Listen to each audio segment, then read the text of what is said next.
This shit way too easy. Believe me. It's easy, believe me. It's way too easy, baby. It's your boy D Block back in the building with another one of those live in-house concert jizzies. If you know what I mizzy. Guess what? What? Nigga, I was built for this. I was born for this. They won't admit that they watch me like a porno flick. The rap game is a toilet. I be on some shit. I'm beyond your shit. And all that other corny shit. Me in the game on some holy matrimony shit. This my anniversary. Some Tony shit. Load the clip. Do a spin. Grab my dick on some Michael Jackson shit. Nueve.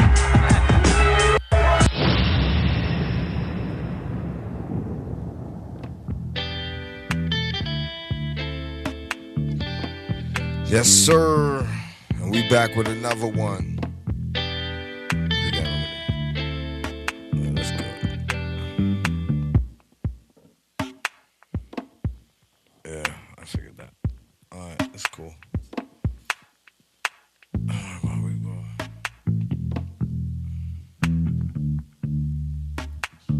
We double back post, you heard?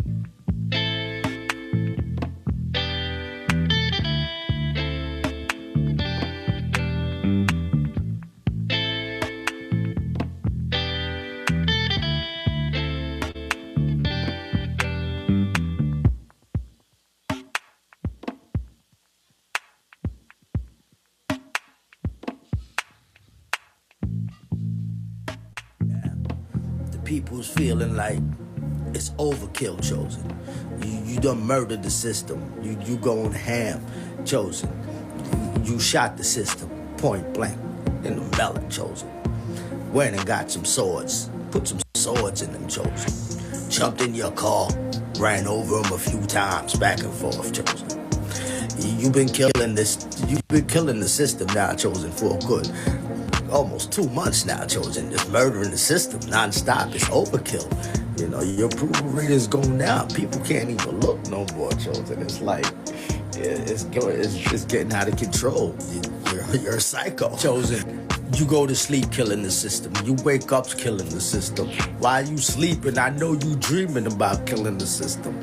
Chosen, it's overkill. All right?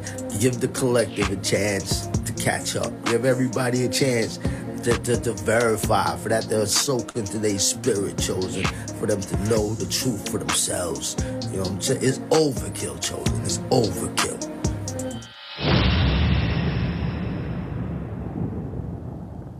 Never that. Holy matrimony shit. This my anniversary. Some Tony shit. Load the clip. Do a spin. Grab my dick on some Michael Jackson shit. Nueve.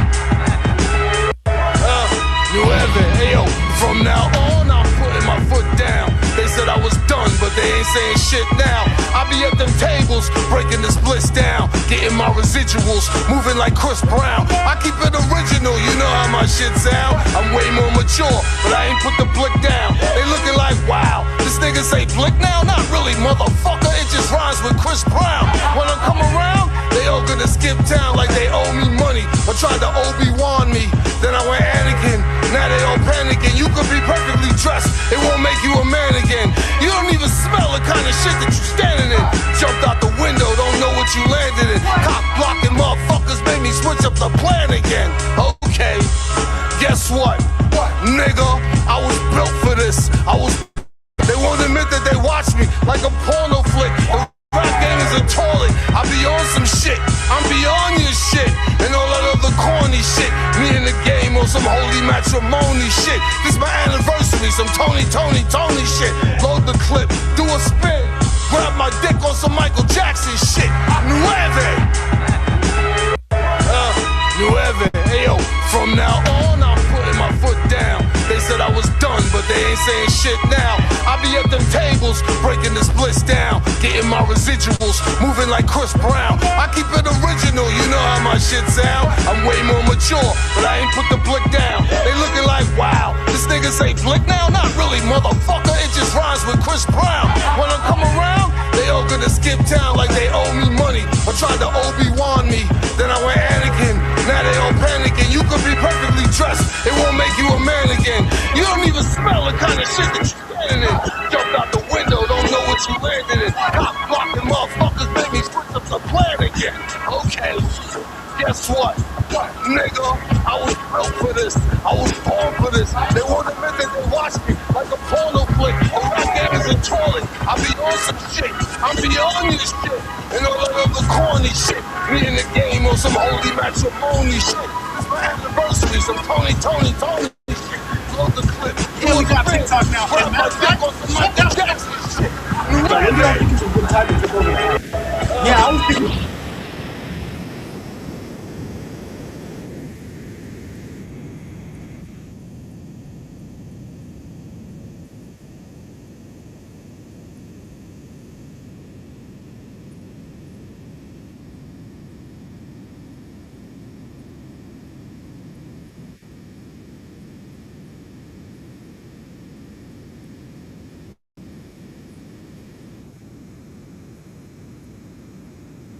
Fact, Jody blowing out the back. Nigga, give him some slack. And let her get another. Last weekend when the phone got cut off. True story. Hello? And I smell it. But I'm gonna fall back to next. tell it. Town, man, these dudes can't fuck with me, man. I think somebody lying. I think somebody lying. Man. You type of nigga that'll walk up in your house and Have your girl be on the house knocking on the house. You don't respect even you. the rock. So when you go back to the queue, don't cry. Just get it. Because you better go Get it off and the a head. compliment with a bullet to the head. Joke, little nigga. Dope, little nigga. Wanna run around and sell hope, little nigga. Bring your hope, little nigga. One shot deal, because y'all hold the pill. Says you ain't keeping it real. You got fucked up real. What happened to that? Except for the fact that you used to sell crack and I got that what you lack. And I'ma take you back to the hood when it was good, but you were misunderstood. You ain't living like that. You ain't running off with no pack. These people think you sell crack and you a lame little nigga. Like game little nigga. Take this head, do the right thing, little nigga. And them tats in your face is a poor taste of class. Breath smell like shit cause you talking out jazz. Feel good bag of dope, little nigga. Mama said we cop them off soap, little nigga. In the boat, little nigga. To bring it to an end. You count little money, little nigga. Friend, then it win. Ain't nobody fucking with you, homie. Her number has been changed, partner. Yeah, you know what she doing. Anniversary, some Tony shit. Load the clip, do a spin. Grab my dick on some Michael Jackson shit. Wavy. Niggas sitting up in the motherfucking hood, just listening to your shit. Nobody. Wavy. It's your boy Dabrand knows. Let's get into it. Game over. Hot up in here, gotta turn that AC on.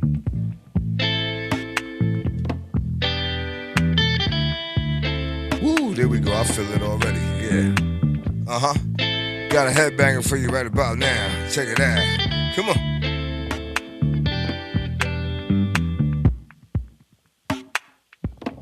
It's crazy how your boy winding up on the FYP, huh? Yes, sir. Give it up. Look at it. I see that pretty handsome face.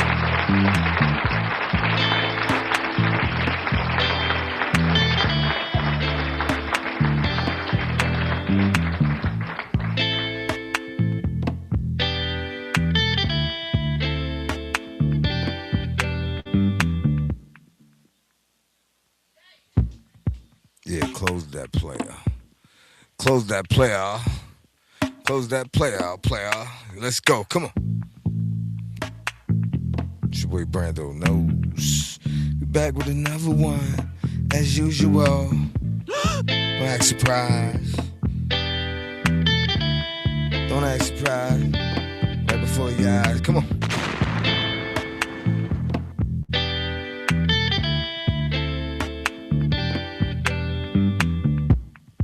Introduce y'all to my brand new Come In song by the OG 9 Spitter. killed the game with this one because it represents a lot of things that I feel.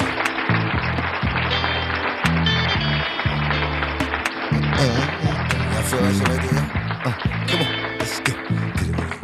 Feeling something. Yeah. I got you. Good. Here we go. See what we got going on. Check it out. Hey, yo, from now on, I'm putting my foot down. They said I was done, but they ain't saying shit now. I be at them tables, breaking this bliss down, getting my residuals, moving like Chris Brown. I keep it original, you know how my shit sound. I'm way more mature, but I ain't put the blick down. They looking like, wow, this nigga say blick now? Not really, motherfucker, it just rhymes with Chris Brown. When I come around, they all gonna skip town like they owe me money, or tried to Obi-Wan me. Then I went Anakin, now they all panicking. You could be perfectly dressed, it won't make you a man again. Oh, hell, there's always something going on with the Biden crime family. Somebody involved. Oh, what the hell going on? You just can't make this up. A plan again. Okay, guess what? Nigga, I was built for this. I was born for this. They won't admit that they watch me like a porno flick. The rap game is a toilet. I be on some shit. I'm beyond your shit and all that other corny shit.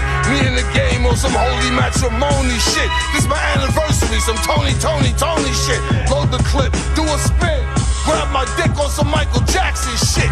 Nueve. So now that you know that your boy the ACM Brando knows, we're gonna go ahead and get y'all up to date with some current events. Let's get into this. Connection with the death of 64-year-old Linda Stevenson on December 28th. There are reports William Stevenson is the ex-husband of former First Lady Jill Biden, but Fox has not independently confirmed that. The New Castle, Delaware Police Department telling us, quote, will not be providing any additional comment regarding this incident when asked if they can confirm the connection to Dr. Biden. The charge in this case is first-degree murder. William Stevenson has been arraigned and is being held in the Howard County Correctional Institution after failing to post a... Put a pause on it. Okay, Pretty Ricky. Commentary is yours. You have the floor for the next 16 minutes. $500,000 Brando knows. cash bail. Delaware authorities say local police responded to a reported domestic dispute on Sunday, December 28th at 11:16 p.m. Investigators say they found Linda Stevenson unresponsive in the living room. Officers immediately tried life-saving measures, but she was later pronounced dead. The woman's body has been turned over to the Delaware medical examiner, where an autopsy was expected to be conducted to determine the cause and manner of her death. Obviously, breaking details in this case, an arrest just made yesterday. We are digging into the facts of it and still trying to firm up the link between this man and former First Lady Jill. Want to really see something that said, take a look at what happened. That's dramatic. Jill Biden's ex-husband charged with murder. So what do we suspect happened here? Was the hit sent out by Jill and Biden? What's the conspiracy? The man committed murder. He's going to jail. I just want to see if they're going to try to tie this to the Biden somehow. Let's get into this. Oh, hell. I mean, man. But Jill Biden is rocked right now, huh? Her ex-husband just murdered his wife. And, you know, it ain't nothing funny, y'all. We don't wish anything bad on anybody. You know, we don't care if you're a deranged lunatic, if you're Trump deranged, if you're leftist, if you're right wing, if you're conservative, if you're Republican. We don't care. We don't wish nothing bad on nobody, man. Same with Biden. When things come out as they did, and we were hot as fish grease, but we still prayed and wished the best for Biden. After the biggest scandal, what I believe is the biggest scandal in American history, the auto pen You know, they hid this, they hid that. You know, they sent granddaddy to go to the beach, go to sleep. They left it wide open. Come on in, everybody. She supposed to be down there, but they sent her off to the room in the back where they got all the liquor and wine and all the stuff at. She passed out drunk in there. You know, a disgrace, man. Cortisol. Sir, what ice cream flavor would you like today? Today we also have strawberry, and we also have cookies and cream, sir. We also have peanut butter, and we even called up Ben and Jerry's and got that caramel crunch we know you like. So, sir, you choose. Or would you like to go with your all famous, all the time vanilla? Yeah, what a disgrace, man. But man, he looked throwed the hell off in this picture right here. In this mug shot. He looked throwed the hell off. You know, he looked like one of them deranged leftists that just snapped. You know. And when them deranged leftist lunatics snap, that's it. That's it. That's all she wrote. You can't have a conversation with these people. Boy, they don't care. That's it. That's all she wrote. Boy, boy, oh boy. But I tell you, going through here and I'm seeing Biden. Just can't stop talking about Biden. We already got to talk about Biden before, you know, when it comes to President Trump and the mess Trump has inherited. You know, I got to clap it up for our president, man, in this administration. Yeah, we might disagree on some things, agree. We might not like that this might take place or this, or maybe that Trump came out and said this, if it just didn't sound right, you know, or how it played out with this and that. Hey, but a night and day difference. There has been big wins with this administration, and President Trump was left a complete mess. And all they do is badmouth them, discredit them, bash them. The big bad orange man, gaslight, fearmonger. I got to give it up for my president. My president is a badass G. God bless him. Yeah, buddy. But Jill Biden's ex-husband killed his wife. Man, I didn't have this on my bingo card today. You did such a great job, Joe. You answered every last question. They ought to be in jail. Prison, slam a yard, slam the door, turn the lights off. I'm just saying. Unbelievable. Joe, you did such a great job. You answered every question. Look at him. Y'all remember that? And let me ask the crowd, what did Trump do?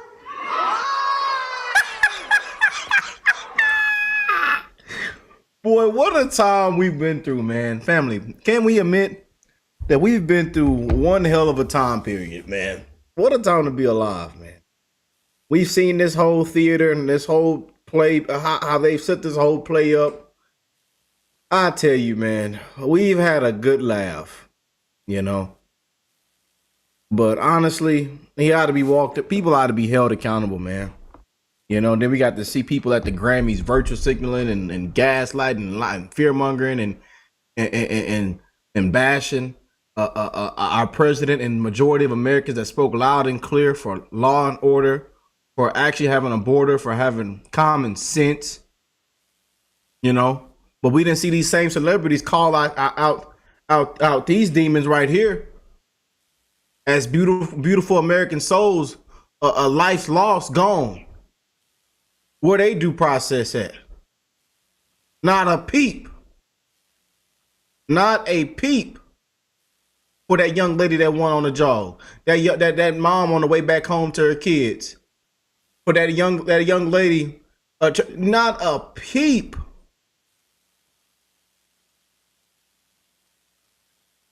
The little innocent boy in the car. Not a peep. And what about the black young lady that was killed by the criminal alien? Not a peep. And not a peep from the BLM scam either. So miss us with the crap. The Bidens ought to be ashamed of themselves. You know? And one of the big reasons the problem we have in this country, and the big mess that Trump inherited. And that he's cleaning up. And I got to see celebrities. And I'm glad Trump is is suing that host, and people are getting a lot of backlash to Billie Eilish's and all kind of individuals, Bad Bunnies, and people just we like your songs or whoever, and how good you can probably throw the ball or dribble it or play with it through your legs and whatnot. But that's it. Stop stepping y'all foot into that water, blood of politics. It's a dirty game, and it's a lot of bad blood. A lot of y'all need to leave politics out of it, and it's the hell with Hollywood, and these celebrities sitting in your mansions. She gonna get up there and say no one is illegal on stolen land. The stolen land narrative. Somebody take that heifer and sit her down and give her a lesson. I tell you. And go in that 14 and on that stolen land on that $14 million house. And how about you give it back? Or come let everybody live in it. Let all the criminal illegal aliens live in it. I tell you, make me sick. A massive breaking story right now. The Biden family. He's a charged, and Jill Biden is rocked as police make arrests. Especially Jill Biden, rocked by murder charges. Before we get started, please help us out, and they help our channel continue to grow. This news just came in literally moments ago. So it is still a developing story right now. But, with these Hollywood elites, these political elites, you often wonder about them, and you often wonder what kind of weird kind of histories they have, what kind of weird things they're into, what kind of weird things they do. At least I know I think about that, and of course my fears were not assuaged at all with this week's Grammys. But I will say this one shocked me. We've heard from this man before. Jill Biden's ex-husband, Bill Stevenson, has been arrested today and charged with murder in the death of his new wife, Linda Stevenson. This completely has rocked Washington, D.C. We have not heard from the Biden family yet. We have not particularly heard from Jill Biden yet because, again, this is very new. It is just happening. But this is scary. The former first lady was married to this man. What was in his character? I'd like to know that from Jill Biden. Was he abusive to her? Was there any signs that this could be a thing? We understand that he has claimed that Jill Biden cheated on him with former President Joe Biden. But, can you take this guy's word for anything right now? He's been charged with murder. This is, again, a developing story. We just got the news. There is a news report on it that I'm going to share with you here. It's the latest news that we have. Police tried to resuscitate her, and it was to no avail. So may she rest in peace, and may justice be served. I want you to watch this and let me know what you think in the comments. And welcome back to Live Now from Fox, as we do have some breaking news. Former First Lady Jill Biden's ex-husband has been charged with the murder of his wife. Here's a post here from our very own Josh Breslow as we are learning more about this. A woman died after a domestic dispute call in New Castle County this past December, and now her husband is facing charges for her killing. This is all happening in Delaware. William Stevenson, 77 years old, is charged with first-degree murder in the death of his 64-year-old wife. Damn, William 77. That makes sense. Yeah, that makes sense. 77.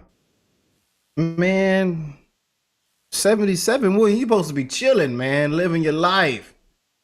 We know your wife gonna say, make you snap every now and then, but you ain't supposed to snap like this, William.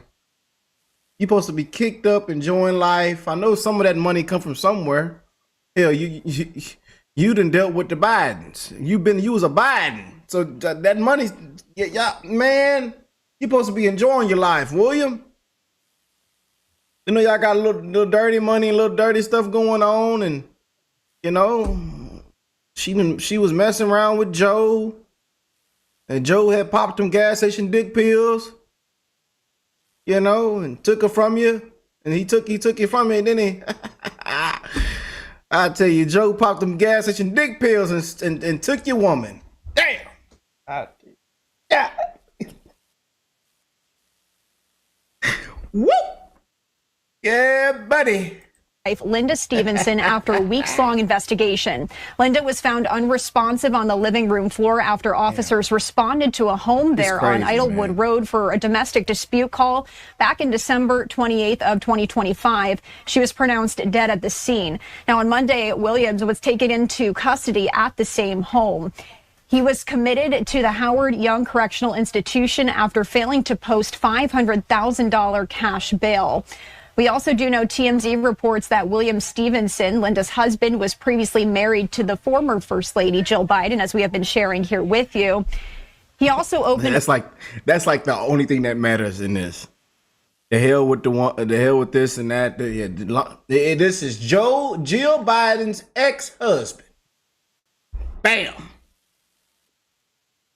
I tell you, but this is crazy, man. I send my condolences, man. This is crazy, man. You know, but then again, we don't know what went on with this. I know the conspiracy theories are finna go crazy. I know y'all finna have so much to say. This is just gonna throw it out there. What y'all thinking? Let me know in the comment section, man. You know, let me know in the comment section. A popular college bar near the University of Delaware called the Stone Balloon. But what we don't know right now is the cause and manner of Linda's death have yet to be released. So this is all just coming in here from our Fox team. And we did want to share it here with you as this is developing. Once again, former First Lady Jill Biden's ex-husband charged with the murder of his wife. We will continue to follow this here on Live Now from Fox. In the meantime, I do want to head out to Capitol Hill as this test vote now underway in the House to end the government shutdown. Let's go listen in live. What? You just can't make this up. But let me see. Most Hollywood is satanic. Her administration needs to be arrested for treason. Facts. The Biden crime family is at its finest. When Jill is arrested for elderly abuse, I'll take notice. As for this, it's part for the Biden course. Yeah. Well, I'm telling you, they should have walked that health out. Elderly abuse. How many times have we said that on this show? The fact that he chose to stay in jail makes me wonder if he's in danger too. Well. It looks like a cleanup crew is for sure making its rounds. They are irrelevant, just like the past 5 years. Oh boy. You just can't make this up, man. But hey, y'all weigh in with your thoughts. You know, so sick of hearing about the Bidens, but hey, they played a huge part into what we have in this country. And sadly, it has to come up. And now we got more crap coming out. And, somebody else is dead. Man, it's crazy as hell. I send my condolences. I love you guys. God bless y'all and your family. Y'all weigh in with your thoughts. Let me know how you feel about everything. And I will catch y'all in the next one. Peace and love, you guys.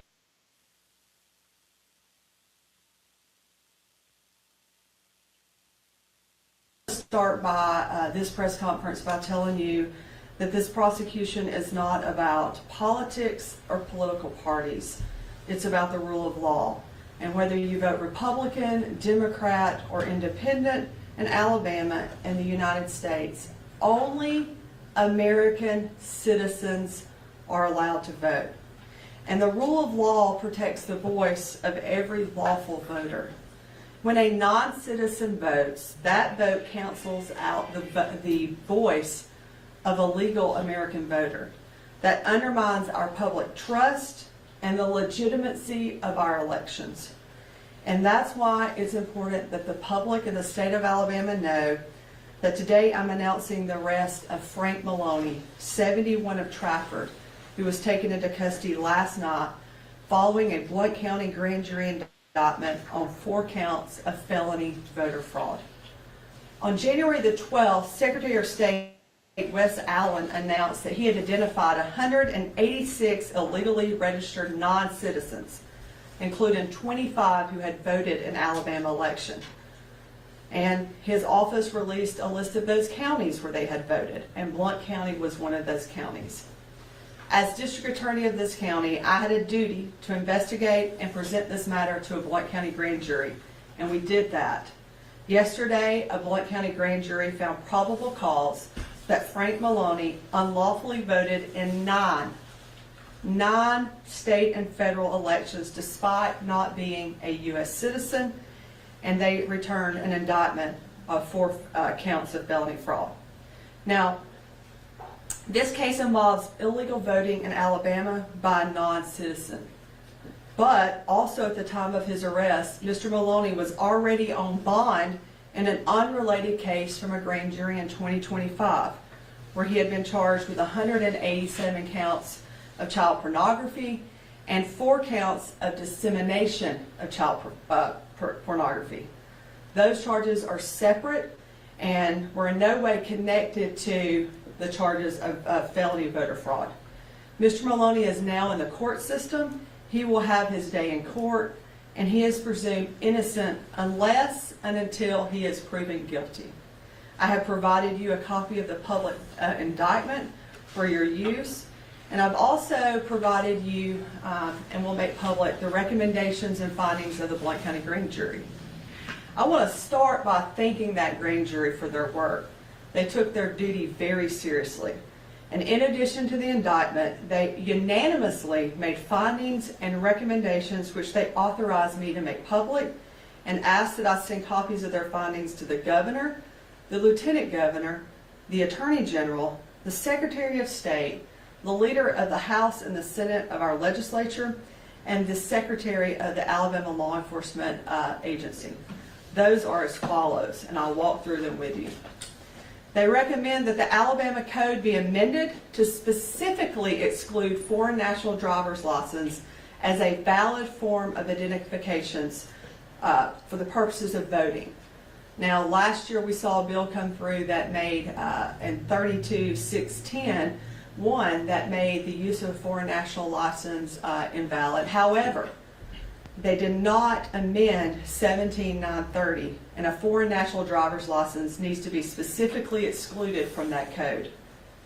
Number 2, they recommend that Alabama Code 17-11-7 be amended to require absentee ballot affidavit to require the affiant to swear they are a U.S. citizen upon submitting their ballot. I provided you the language for what is required for the affidavit on an absentee ballot. Nowhere on that affidavit must they again swear that they are a U.S. citizen. And the grand jury asked that they correct that the legislature correct that. One of the most important findings or recommendations I believe the grand jury made is that they recommend Alabama law require voter identification in order to register to vote. I think it shocked me that when working this case, I learned that you are not required to show a photo ID when you go to register to vote. It's requested. It is not required. I provided you a copy of the form that is being used. We asked, and the grand jury asked, that they make it a law that you provide some type of photo ID. We have to show a photo ID when we go to vote. We can't vote unless we're exempt under federal law without an identification, a photo identification. And yet we allow people to go and vote or go and register to vote, and they don't have to show a photo ID. That is a huge loophole in our law. They only have to provide a social security number or a driver's license. Foreign nationals can legally obtain a social security number and a driver's license in our state. So we have to correct that. We have to make sure that we require a valid photo ID when you register to vote. They also made the recommendation to the Secretary of State's office that it should ensure all boards of registers receive additional training so that they clearly understand that only U.S. citizens are legally permitted to vote in state and federal elections. And that they ask that the Secretary of State amend voter registration form to add the question, do you currently have a foreign national driver's license? You saw on the registration form, there's no question about whether or not they have a foreign national driver's license. Aaliyah keeps all the documentation. When a person comes to get a foreign national driver's license, they have to provide identification from the country which they are here from, and they keep that on file. And yet, there is nothing on the registration form that asks them to delineate between a driver's license and a foreign national driver's license. They ask that the Secretary of State only approve vendors providing polling pads for elections that would have software to notify a poll worker if a foreign national driver's license was being used as a form of identification. Currently, if someone uses a foreign national driver's license in an attempt to vote at the polling place, the polling pad will merely give you an error. They just couldn't read it. But it also could give you an error if my driver's license has a scratch on the back of it. And when a poll worker gets that error message, all they do is simply override that to allow somebody to vote. The recommendation of the grand jury is that they correct that they ask the vendors to make a screen whereby if a foreign national driver's license is presented, it notifies the poll worker. And let me say now, we appreciate poll workers. This is not a knock at anybody in the system. It's about identifying the loopholes that has allowed foreign nationals to be able to vote in our elections, okay? Poll workers spend 14, 15, 16-hour days at the poll. They're tired. They need assistance when someone attempts to present that foreign national driver's license to say, hey, wait a minute, and allow that person, if necessary, to vote provisional until it's determined. Heck, I've had to vote provisional one time when I moved and I was put on the inactive list. And but it goes to show that nobody's above the law. I wasn't above the law, even though the registrars knew who I was. I voted provisionally, corrected my address, and was back on the active list. So we have to do something to ensure that poll workers understand when a foreign national driver's license is being used. They also asked that we recommend that the law enforcement agency, ALEA, which I've been working with during the course of this investigation, that they communicate, the driver's license system, communicate a person's foreign national status to LETS. Currently, when we began this investigation, and I attempted to look up this individual's driver's license and criminal history, I could not tell whether or not he was a foreign national. The driver's license system whereby somebody has a foreign national license does not talk to the criminal background system. We need to correct that, and ALEA is working to get that done. And finally, as I gave you a copy of, foreign national driver's license numbers, they ask that they be distinguished from a standard driver's license with a letter at the beginning, similar to ID cards. If you have an identification card, your number is I and then the number. Foreign national numbers have nothing different. They're the same as a regular license. The only thing different you see is FN at the top, okay? What this case shows is that our system has vulnerabilities. Right now, a person can lawfully have an Alabama driver's license even if they're not a U.S. citizen. That's not a problem. The problem is there's nothing in our system that's clearly flagging that status when the license is used for voting at the polls. Now, what this case shows, a foreign national was able to obtain a driver's license, a social security number, register to vote, and cast ballots without the system flagging them. And that should not happen in our country.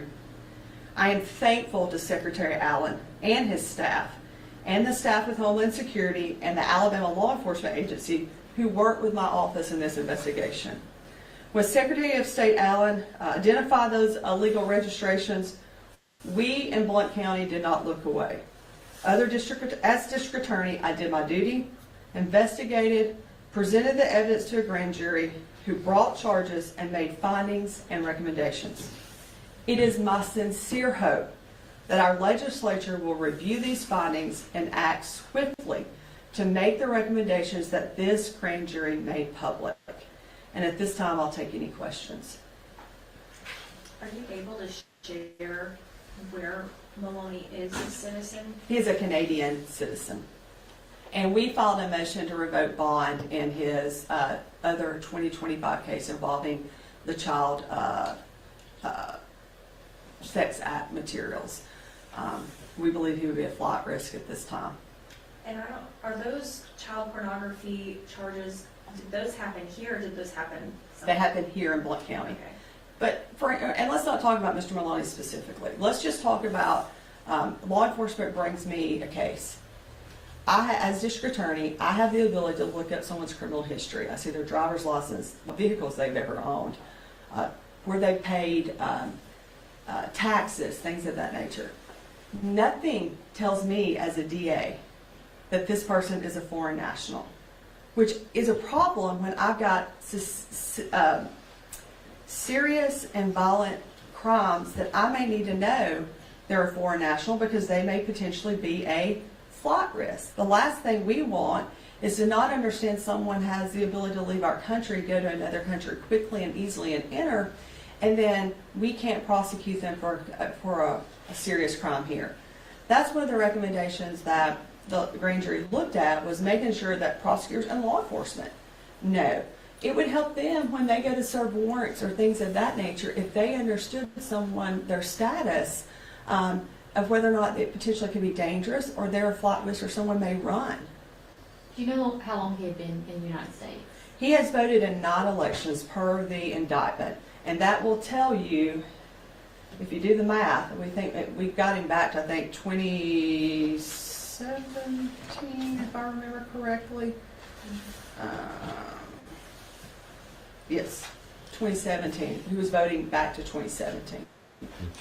With this, when you said that when you were looking and you couldn't tell through the data that you were looking through, does this also apply for law enforcement officers when they're calling in stuff through NCIC? If they pulled someone over, are they also not able to get that information? So if the driver's license is not talking to, now they may be able to identify, but we cannot see off of what we currently can access whether or not they are a foreign national.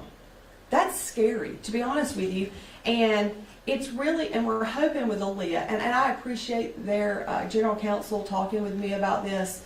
We are hoping that it's literally making the driver's license system talk to the other system that law enforcement doesn't see the driver's license see it. They see the criminal background, the criminal history, okay? So they can't necessarily tell what they're dealing with on a traffic stop potentially. So would you say there's a lapse of communication between what's federal, state, and local could be doing and tying that together? So yes, it makes I think there's a lot of systems that have a lot of information, and those systems don't talk to each other. And if those systems talk to each other, I mean, you had 186 people that were able to register. And let me say why this is important. Who remembers what the initial Gunnersville mayor election result was? It was tied. It was a tied vote. If you look at the Senate race down in Lee County several years ago, someone won that race by 1 vote. 1 vote matters. And one person voting who shouldn't be voting matters. We can't sit back and say, well, it's just 1 vote. And I hear people say, well, my vote doesn't really matter. It does matter. And that's your voice. And so if you have a tied election and you learn that there was someone who should not have been voting, who voted, then we put the people who were supposed to elect had actually elected someone. But that vote was discounted because of someone voting illegally. Do you think this investigation by the Secretary of State and then your subsequent investigation, do you think this is only scratching the surface, and do you think there could be more potential non-U.S. citizens voting in Alabama's elections? So Secretary of State has been working with Homeland Security and other departments to be able to identify those people on the voting rolls that are not citizens.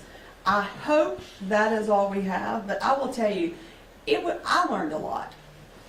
And I've been an elected official since 2010 and been involved in the elections process. And I was dumbfounded at times. I don't think this is rhetoric. I don't think voting, and there's a difference between auditing our elections, like did we count the numbers right, did we whatever. If we don't ensure who's supposed to be voting is voting and not voting, we got a bigger problem than the back end. We got a front end problem in addition to a back end problem.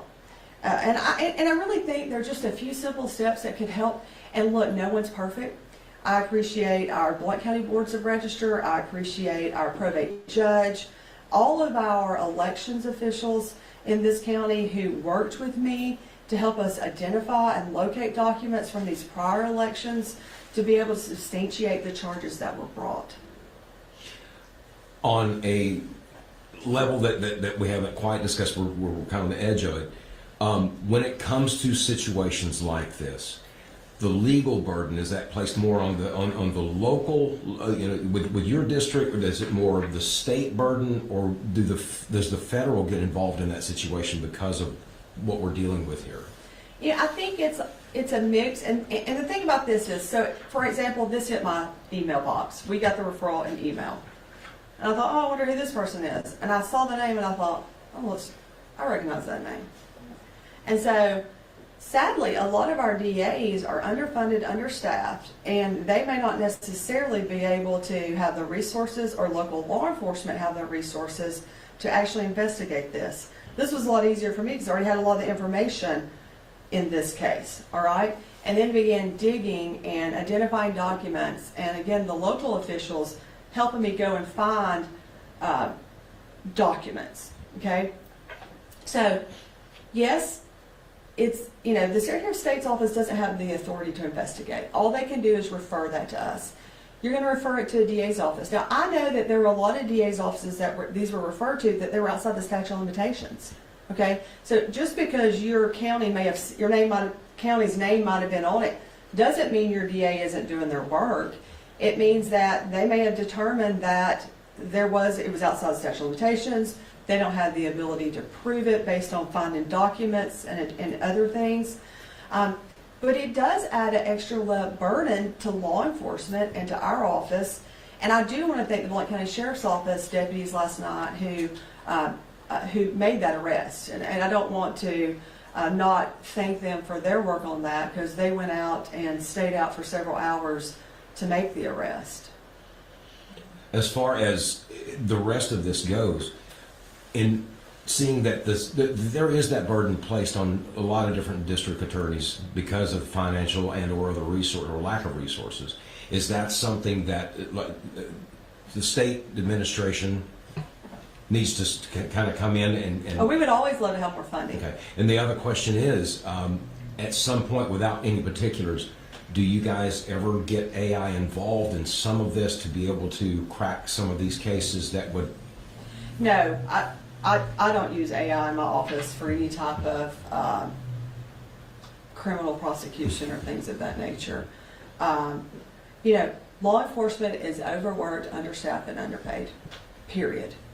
And what we're seeing is another, dump. I hate to say dump, but here's something else for you to do, while we also need you to do these other 8 things that we're not going to provide you funding for the person to be able to do these 800 reports that we needed you to turn in. And look, that's a burden we take as elected officials. I get it. Like, I am a 24/7. I don't leave the office at 5 o'clock and turn back in at 8. I know that all the DAs in the state do their job, do it to the best of their ability. And we've all talked about a lot of these cases. We kind of discussed amongst ourselves, statute of limitations, right? Because, they pull from way back. I mean, I know that some even got some that they had voted in 2014. So I do think there are small steps that can be taken. Correcting that one statute to amend it so it's consistent with the law from last year. Adding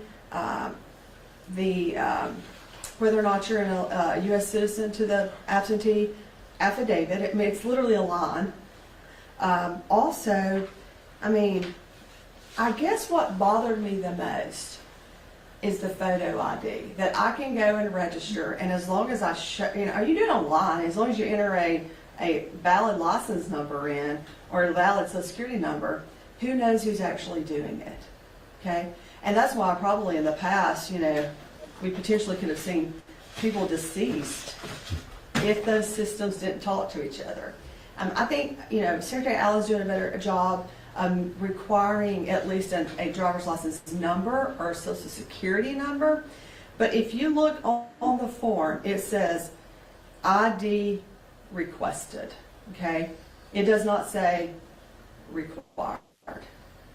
And yet when I go to vote, I better find my driver's license or my something before I go in, because they're not going to give me a ballot unless I show them I am who I say I am.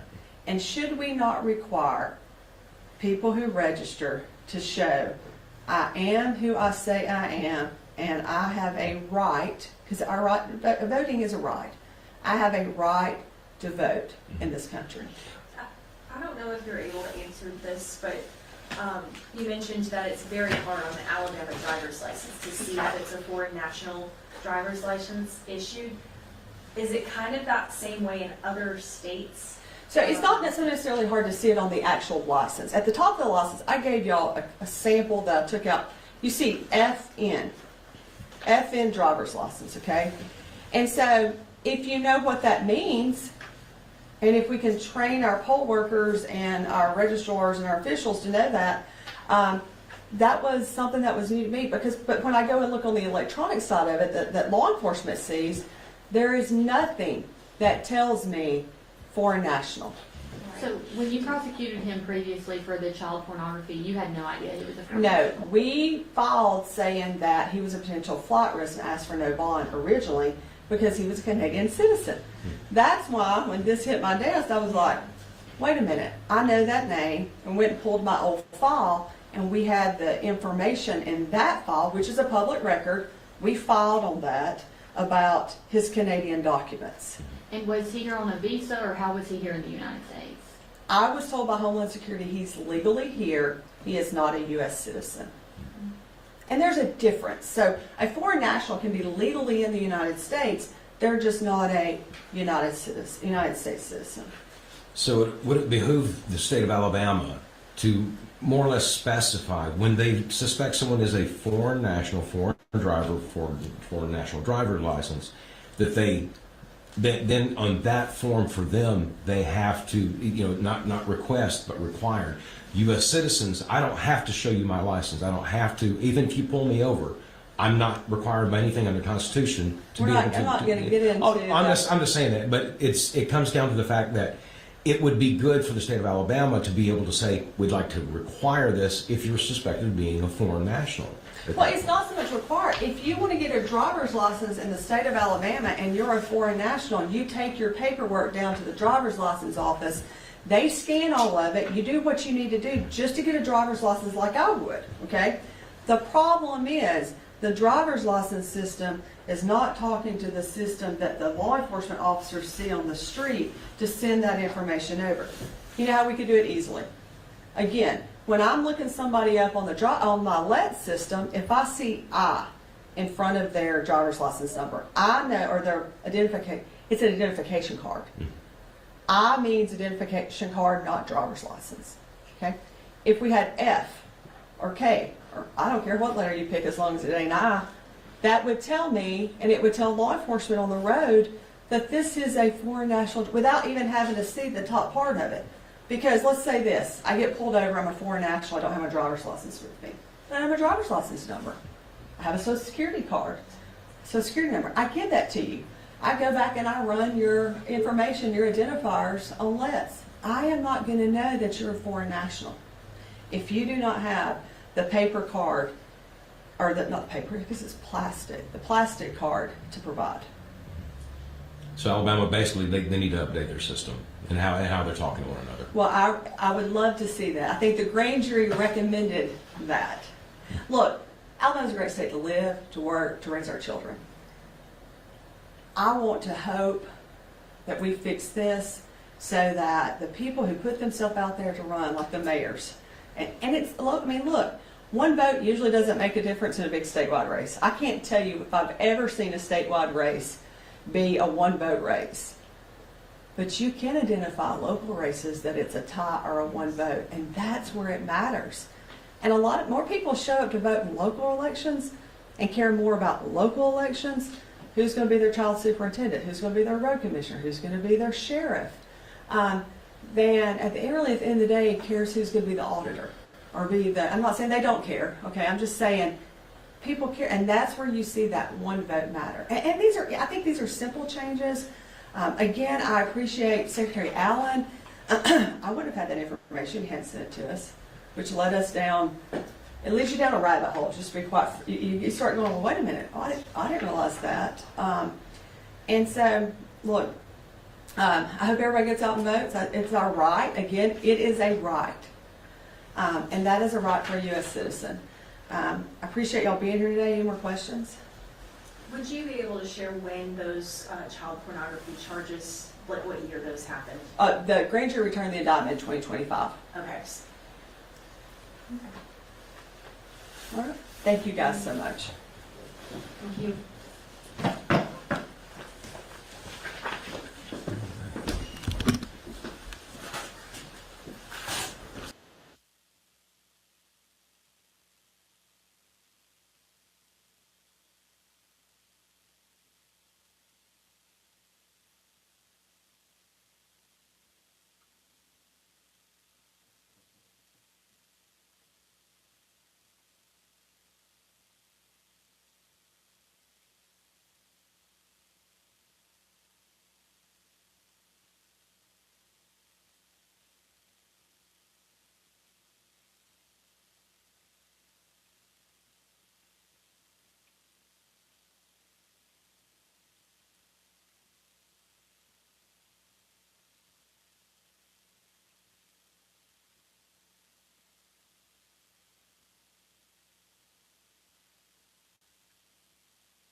It's time for Lefties Losing It, and I regret to inform you that the Democrats have lost whatever tenuous grip they had on sanity.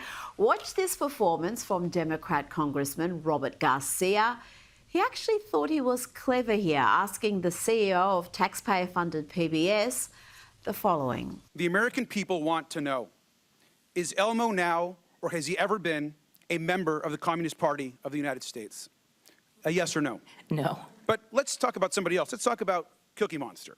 Now, we know that Health Secretary RFK Jr. is coming out against fast food and baked goods. Are we silencing pro-cookie voters? Yes or no? Ms. Carter. But cookies are a sometime food. Now, these two guys actually live together. They're friends. They're supportive of each other. Now, that might be triggering to our chairwoman and someone in this committee, and perhaps that's also why we're here today. Ms. Kerger, an important question. Are Bert and Ernie part of an extreme homosexual agenda? So infantile because, yeah, PBS are never political, are they? Well, let's have a look at a show the taxpayer-funded PBS produced. So, get your singing voices ready.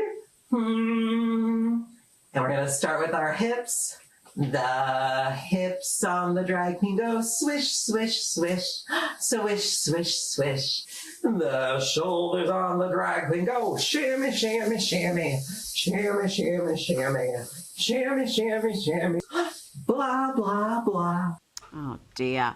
But there was one lefty losing it even more than the Democrats, and some would say lying even more than the Democrats.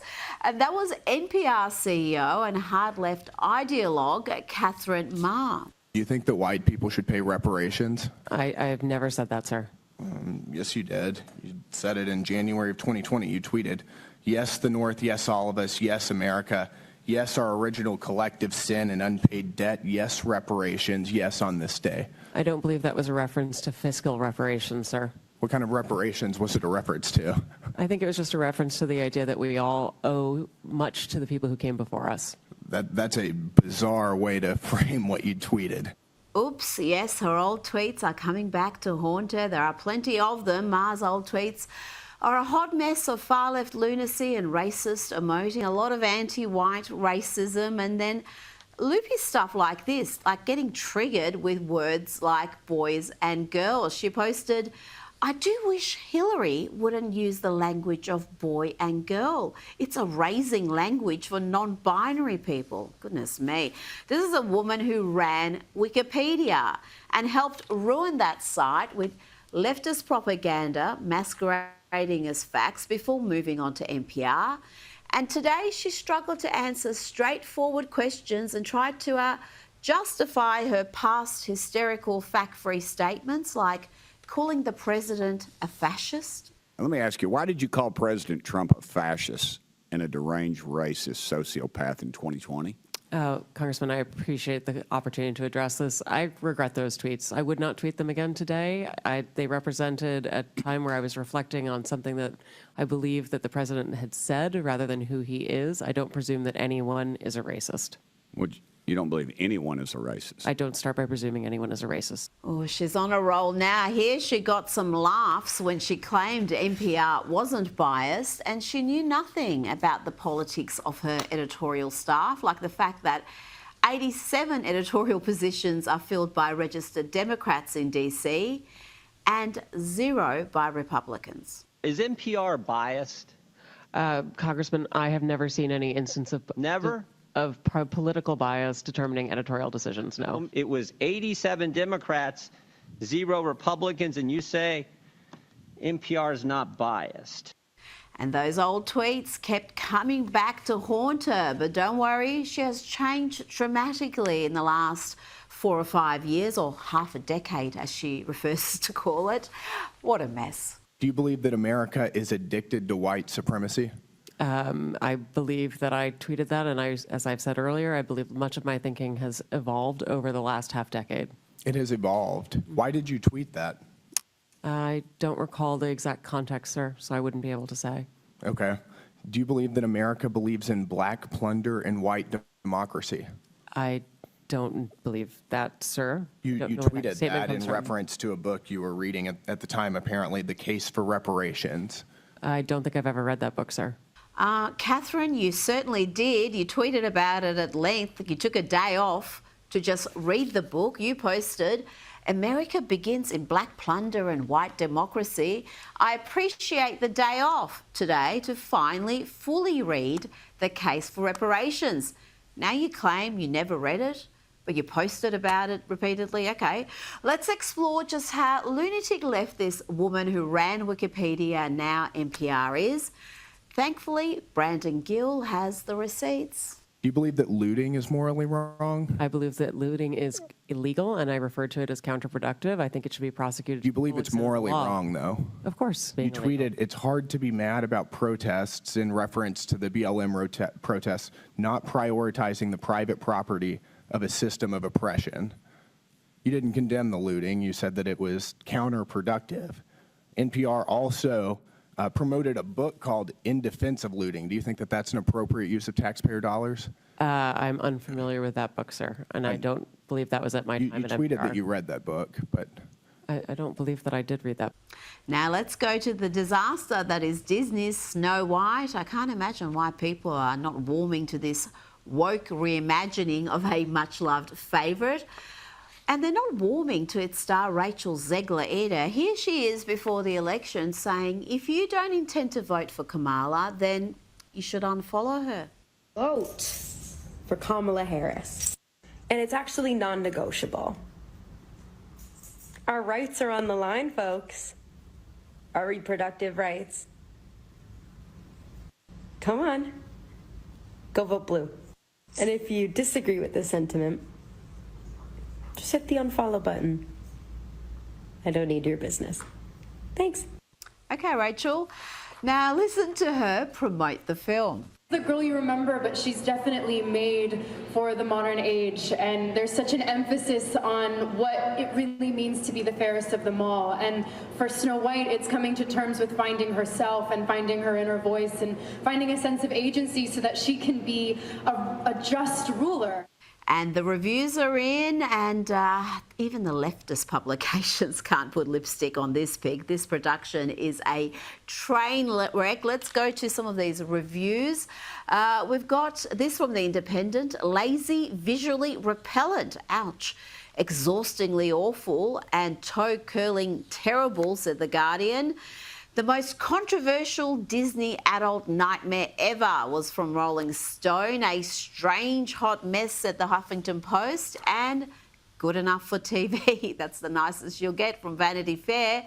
Now, you all remember Jussie Smollett? Well, we may have found the female version. A Pennsylvania city worker, Latasha Brown, has been charged with staging a fake hate crime after she allegedly planted a noose on her own desk. Downtown Police Department conducted a thorough investigation, including interviews of persons, analysis of evidence, and consultation with the District Attorney's Office of Lehigh County. As a result of the subsequent investigation, Latasha Brown was charged with tampering with or fabricating physical evidence, a misdemeanor of the second degree, and false reports to law enforcement. Seems like the demand for racism is outstripping the supply. Now let's go to Elon Musk's transgender son, who Teen Vogue has featured in their publication, just so this kid can blast his father and the Trump administration. Why else would they feature Vivian Jenner Wilson, a 20-year-old that's not really doing much, not exactly setting the world on fire, even with their social media output? Give us some of your political beliefs. Kill everyone now. Condone first-degree murder. Advocate cannibalism. Eat filth are my politics. Filth is my life. Take whatever you like.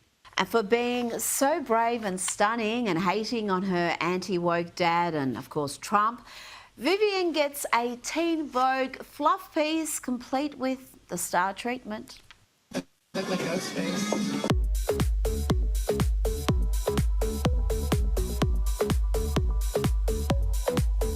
Perfect.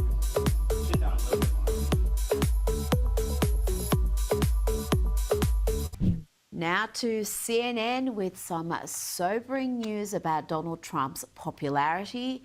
If there are any lefties in the room, I'm giving you a trigger warning. This is going to hurt. I think sometimes it's important to do a little bit of reality check and take a little different spin at the numbers. I'm going to do that right here because all we talk about is how unpopular Donald Trump is. But in reality, he's basically more popular than he was at any point in term number one and more popular than he was when he won election back in November of 2024. What are we talking about? His net favorable rating right now comes in at -4 points. Compare that to where he was when he won in November of 2024 when he was at -7 points, or March of 2017 when he was at -10 points. So when you compare Trump against himself, he's actually closer to the apex than he is to the bottom of the trough. And of course, that's so important because Donald Trump, historically speaking, has had his numbers underestimated. So I think it's very important to compare him to himself to understand he's actually more popular now than he was when he won. So, despite the media hysteria and lies, Donald Trump is more popular now than when he won the election in a landslide. Remember, he won every swing state, he won the popular vote, he beat Kamala Harris 312 to 226 electoral college votes. It wasn't close, folks. And if there was an election today, those polls indicate he'd win with an even bigger margin. Let's bring in Newsweek senior editor-at-large and Article 3 Project senior counsel, Josh Hammer. Josh, that is incredible to see those numbers despite the hysteria we hear from the media relentlessly. Yeah, and there's a number of reasons for that, Rita. So first of all, I mean, there's the old pithy maxim that goes back really as old as time that says that a man is defined not merely by his friends, but by his enemies. And Donald Trump has always had the benefit, really, since his entire political career started, but especially it seems like over the past 6 months to a year or so, he has the benefit of having world historically terrible enemies. I mean, just the utter calamity that was the Joe Biden clearly having the mental and physical decline, to Kamala Harris being the least popular candidate, frankly, just the simple worst presidential candidate, I would argue, in arguably all of American history there, to Democrats right now refusing to get off their bum during the State of the Union address to cheer for Peyton McNabb, this high school volleyball player who had her brain smashed in by a biological male there. I mean, Democrats are not just shooting themselves in the foot at this point. They're basically just shooting themselves in the torso. And Donald Trump, above all, is the number one beneficiary of that. And then you kind of couple that on the one hand with, on the other hand there, he's implementing a lot of very common sense policies. He is leading the way on 80-20 issues, 70-30 issues. I mean, the whole Mahmoud Khalil thing at Columbia University, this notion that this pro-Hamas sympathizer is not even a U.S. citizen. I mean, let the lefties complain about deporting him there. I'm sorry, this is probably actually a 90-10 issue, frankly, there. So I mean, he's taken the right side of these overwhelmingly popular issues there. The media obviously is trying to obfuscate. They're trying to blow all of the minor quibbles, such as the Signal group chat thing, out of proportion there. But he is in great shape with the American people. I'm not particularly surprised by it, frankly. Now to a wonderful bit of news. Dr. Jay Bhattacharya, he's already been vindicated years ago. Everything is said about COVID, the COVID measures turned out to be right. But 4 years ago, Josh, he was not only being defamed extensively, he was placed on a COVID blacklist on Twitter, having his very sensible advice censored and suppressed. Today, he has been confirmed director of the NIH, the National Institute of Health. This is such a dramatic turnaround. What changes is he going to institute? So first of all, Dr. Bhattacharya is a wonderful human being. I actually know him a bit in a personal capacity. Before I was senior editor at Large Newsweek, I was the opinion editor. I ran the op-ed section. We ran any number of op-eds from Dr. Bhattacharya. I would email him edits and so forth there. Very pleasant man, just a good human being who was severely mistreated by the powers that be, as you alluded to, during the COVID-19 pandemic. He was one of the heroes who came out charging with the Great Barrington Declaration early on the pandemic, basically calling into question all the lockdowns and the masking there.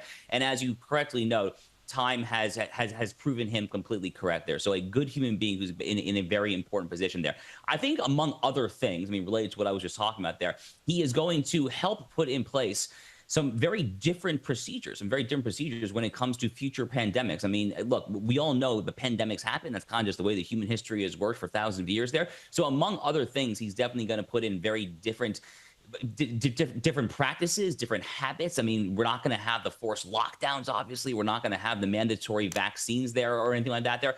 Frankly, Rita, I hope that the NIH, working probably with the CDC and potentially other agencies there, I'm not sure that we've actually gotten to the bottom of some of the fraud that, in my opinion, likely existed when it comes to the COVID-19 vaccine manufacturers themselves. So here in Florida, where I live, our governor, Ron DeSantis, initiated a statewide inquiry to this maybe about a year and a half ago or so. It came back fairly inconclusive there. I would like to see a federal inquiry into whether or not these vaccines have actually committed mass fraud on a national scale. That strikes me as one thing that could potentially be within Dr. Bhattacharya's bailiwick there. But from a public health perspective there is a need to get the American people back to believing in their public health authorities again. And frankly, you could do a heck of a lot worse than someone who's basically batted 1,000 and gotten it totally right over the past 5 years. He put his reputation on the line. He put his professional standing on the line, and he was vindicated, but it was rough there for several years, the way he was treated by authorities, the way he was treated by segments of the media was frankly disgusting. Now, we've played already some clips of the NPR CEO floundering as she tried to answer questions about the extreme bias of the news organisation, a taxpayer-funded news organisation that has 87 editorial positions filled by registered Democrats in DC and 0 by Republicans. In the DC area, editorial positions at NPR, he said he found 87 registered Democrats, 0 Republicans. Is that accurate? We do not track the numbers or the voter registration. October 2020, the New York Post had the Hunter Biden laptop story, and one of those editors, I guess one of those 87 Democrat editors, said this: we don't want to waste our time on stories that are not really stories. We don't want to waste the listeners' and readers' times on stories that are just pure distractions. Was that a pure distraction story? Our current editorial leadership believes that that was a mistake. As do I. Josh, that they think it's relevant now. When it actually mattered, when it was influencing an election result, they were pushing disinformation, trying to discredit that story. Rita, it's completely inexcusable, like beyond inexcusable. I don't even know what the argument is, frankly, for the American taxpayer to subsidize NPR and PBS in the year 2025. It is insane. It is an anachronistic throwback to a bygone era, to an era where TV was frankly an up and coming technology, and it was competing back then with President Franklin Delano Roosevelt and the fireside chats, and maybe the government wanted to put a direct investment to try to stimulate the growth of public access television there. But whatever merit this argument may or may not have had 60, 70, 80 years ago or whatnot there, it has utterly and completely collapsed in today's day and age, where you have left-wing lunatics like this woman who are presiding over a taxpayer-funded agency there. You know, Uri Berliner, who left NPR last year, he subsequently has become closely involved with Barry Weiss's Free Press organization there. He has been very candid and forthright about what he saw behind the scenes there, and it is bad stuff. I mean, talk about monolithic ideological groupthink within the newsroom there. This is nothing other than a typical MSNBC style left-wing hack activist quote-unquote media organization. The only difference is that they get taxpayer dollars. That's a pretty important difference. Let's end that tomorrow, I said. And I think Berliner came out and said he has spoken with the CEO about these issues, because I think she gave evidence there that she would have liked to have talked to him about some of his findings. So, yeah, her memory seems to be very sketchy indeed, and that's a fairly generous interpretation of what we heard today. What's the latest, Josh? You mentioned that security breach that saw the Atlantic's Josh Goldberg added to a group chat on Signal discussing airstrikes in Yemen. What more have we found out about that in the last 24 hours? So we're still trying to figure out exactly how this happened, specifically how Jeffrey Goldberg got on the Signal chat. Now, Rita, there's multiple things going on here. There are some people that are having a meltdown because high-ranking officials were using Signal, the app itself there. I don't actually have a tremendous issue with that, to be honest with you. It was actually the Biden administration that basically installed Signal on government devices there. All else considered, Signal actually is among the more secure and encrypted messaging apps out there. So I think those people are frankly barking up the wrong tree. The question that I still am waiting to hear a cogent and coherent answer on is how a left-wing professional activist posing as a journalist like Jeffrey Goldberg somehow found his way into a group chat with people like Mike Waltz, J.D. Vance. It's obviously not a good look. I mean, we should not pretend like it is. It's obviously a terrible look. This could have gone horrifically wrong in about a million different ways there. In my opinion, what the administration should do is stop issuing its kind of only semi-coherent crisis communications. You should basically just have a fall guy, figure out how this happened. Maybe he's a Mike Waltz staffer in the NSA's office. Make that guy the fall guy, fire him, vow to do better next time. And at that point, I think the story's over. I think there needs to be some sort of accountability, because this is a stuff up. And you're right, Jeffrey Goldberg is a far-left activist masquerading as a journalist and editor. He was pushed all sorts of disinformation, including the Fine People hoax, the Suckers and Losers hoax. There's a whole bunch of them going back several years. So for him to be the one who's inadvertently added to this list in particular is just wild. Now, let's go to a report from CBS into what is happening in Boston. Tom Homan, the Trump administration's border czar, accused authorities in Boston of releasing illegal immigrants charged with violent crimes, releasing them back into the community. And it turns out that CBS found plenty of examples of this. We've got just a few to mention here. We had a Guatemalan charged with 3 counts of aggravated child rape, released on $7,500 bail, Josh. Another man charged with aggravated child rape. The victim's age was 9 or below. Again, $7,500 bail. Others released with 0 bail, including a Honduran charged with assault, robbery, released on his own reconnaissance with 0 bail. So many other examples there. Someone charged with fentanyl trafficking, released on a $4,000 bond before ICE could even arrive. How many other cases are like this across the country where authorities are frustrating what ICE is trying to do, what the Trump administration is attempting to do, and releasing these dangerous people back into the community on small bond or no bond to continue with their criminality?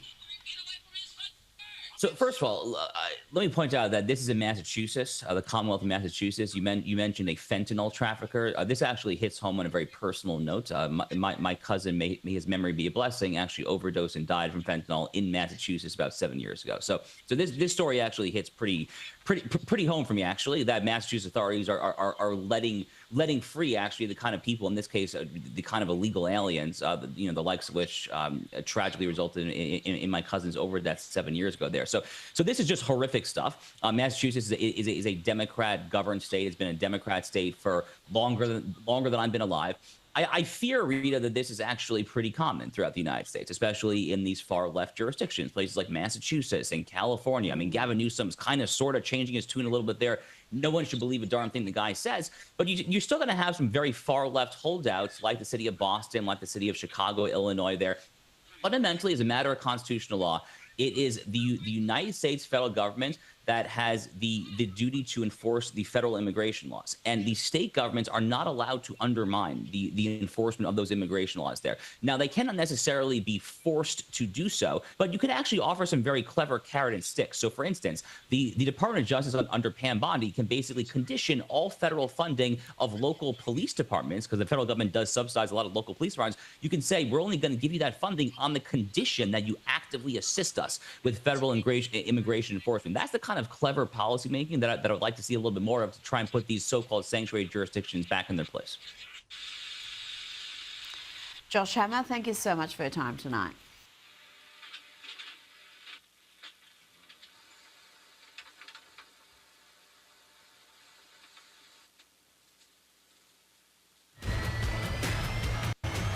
This is Power Hour with Gabriella Power. Hello and welcome to Power Hour. I'm Gabriella Power. Thank you for your company.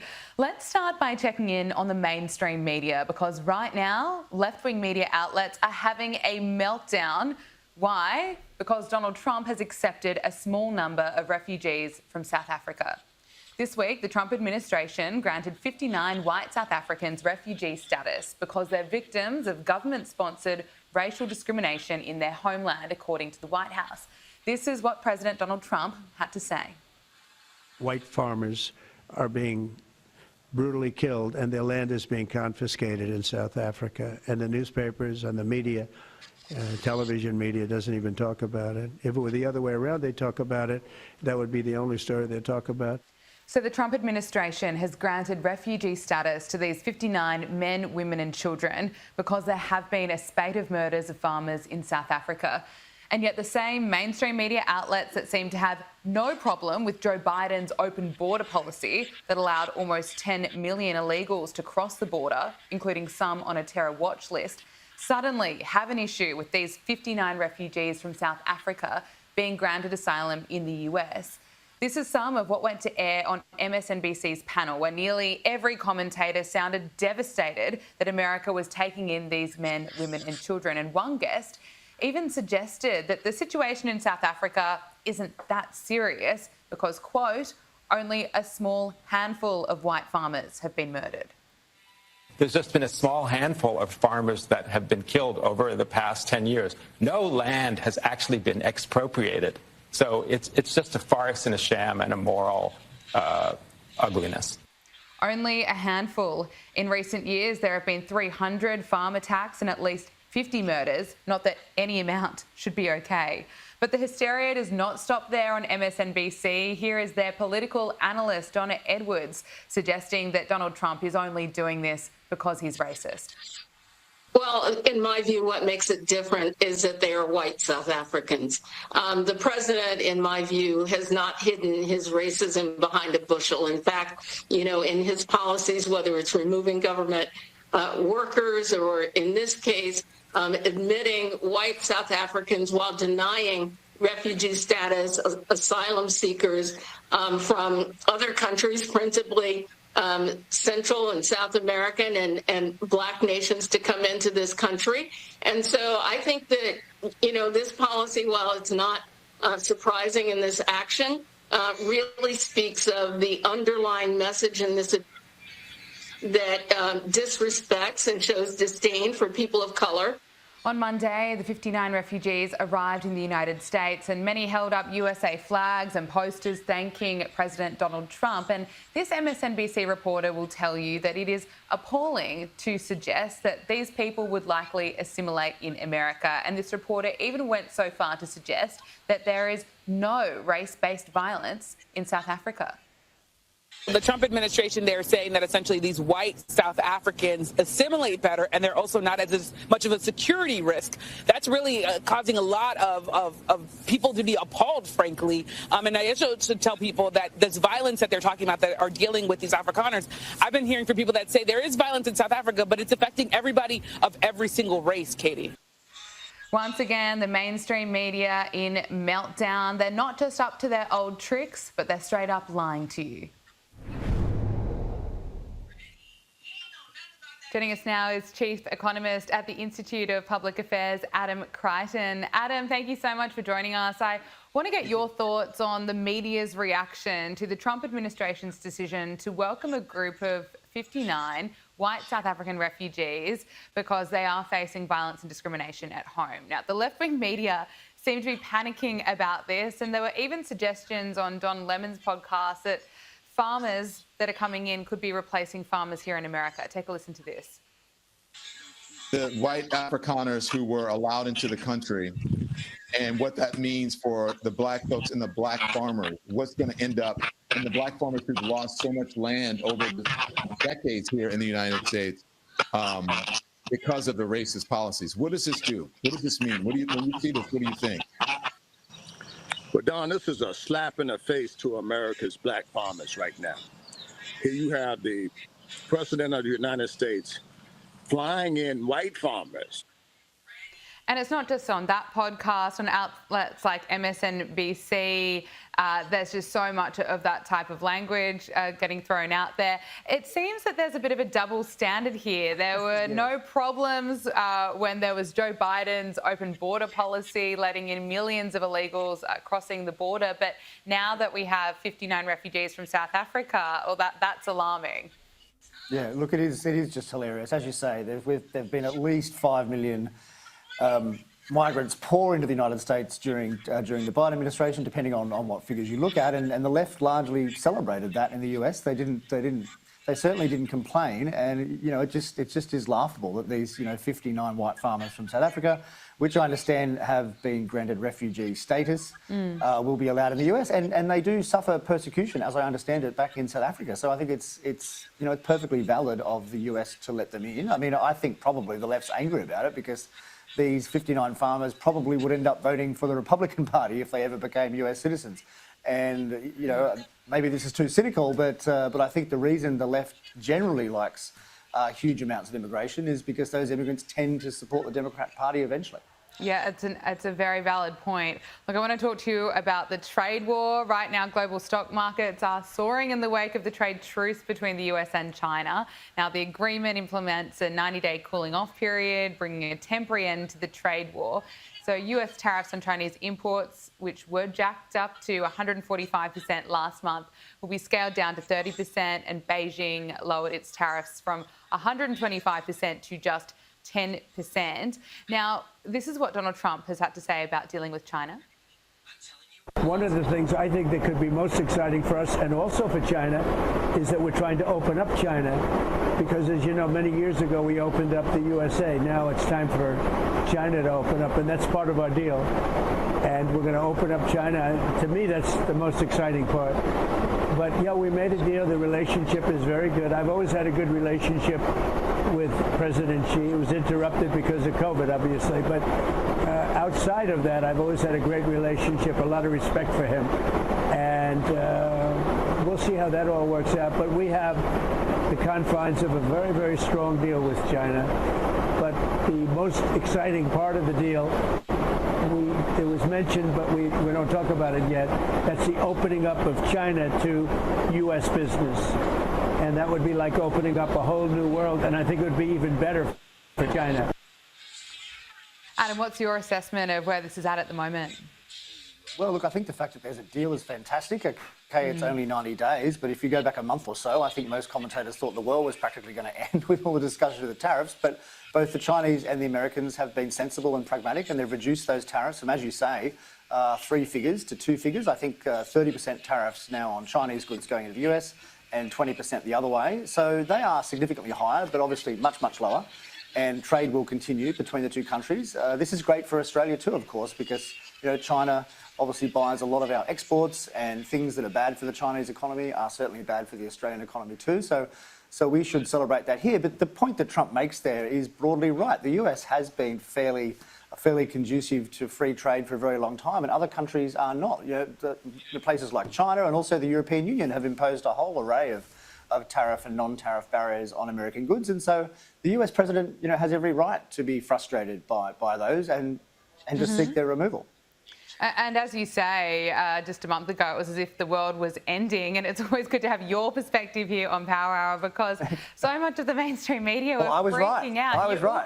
That's right. Is it too early to say you were right? Look, let's just go back 4 weeks and look at some of the headlines and the messages that we were being told. In The Economist, that had the headline, President Trump's mindless tariffs will cause economic havoc. And if you listen to the Democrats, well, this is what Elizabeth Warren claimed would happen to the economy. Comes in and basically starts the dumbest trade war in the history of this country. This is going to be about potentially millions of people losing their jobs. It's going to be about millions of people losing their savings, many of people losing their retirement security, and at the same time taking on even higher costs for everything they buy.